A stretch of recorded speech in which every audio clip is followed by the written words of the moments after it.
Okay, Dr. Chris here, Plantside Chat. Haven't done one of these in a spell. Thinking about lots of stuff going on.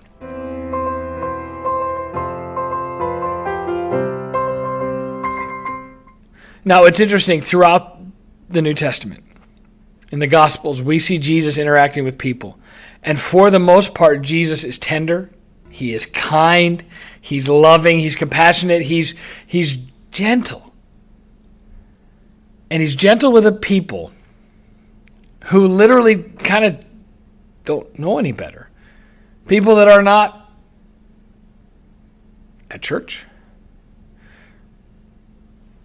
He's gentle and loving with a woman caught in adultery. That scene plays out at the gate of the temple. But she wasn't at the temple at the time. You get what I'm saying. He's gentle and kind and loving, and he even pronounces himself as the Messiah to the Samaritan woman at the well. That didn't happen at church. In fact, that was far from church. In fact, she was so isolated from everyone else in her village that that's probably the last place, church, that she could think of being and showing up. And he's gentle and kind with them. But there's a group of people in which we see a fire within Jesus that expresses itself in anger and frustration.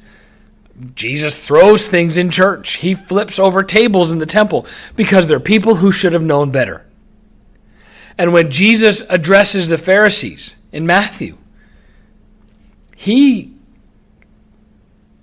goes pretty hard. Hypocrites, whitewashed tombs. And if that doesn't offend you,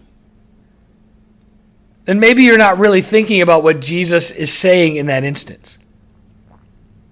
Now, I'm not calling us all Pharisees.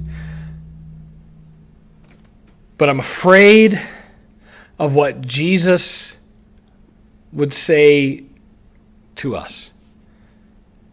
How would Jesus describe us? Because we know better.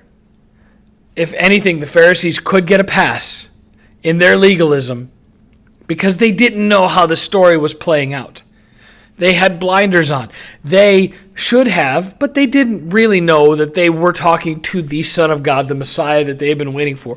What they saw was somebody who was threatening their power, somebody who was threatening their control, somebody who was really causing a lot of change.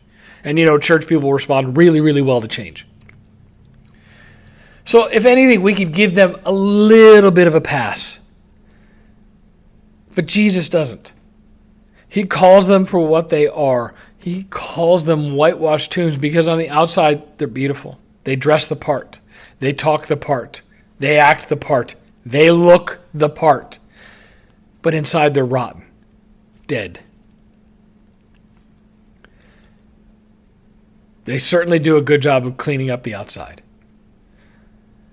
But does that have an effect on what's within? Where do we stand at church? Where do our behaviors, when we're not dressed the part, when we're not gussied up for church on Sunday, when we're not making an effort to readjust our schedule on the weekend to go be a part of the congregational gathering, what's on the inside? Are we just power washing the surface over and over and over again, hoping that people will be convinced that it's really clean, when in reality it's just the ground or a tomb? This series that we've done for a long period of time, with some gaps, has been about Christian character, about how us, the modern Christian, need to be acting in this world. Because the world is asking the questions. They may not know they're asking the questions. They're asking the right questions. Where is God when it hurts? Where is God when bad things happen? Where are God's people when I desperately need to feel loved? See, they're asking the right questions. They just don't know they're asking the right question. Are we representing everything that God needs us to represent properly? Or are we continuing on Sunday morning to power wash the ground. Make it bright and shiny for just a little bit. Enough to convince people that it's really clean.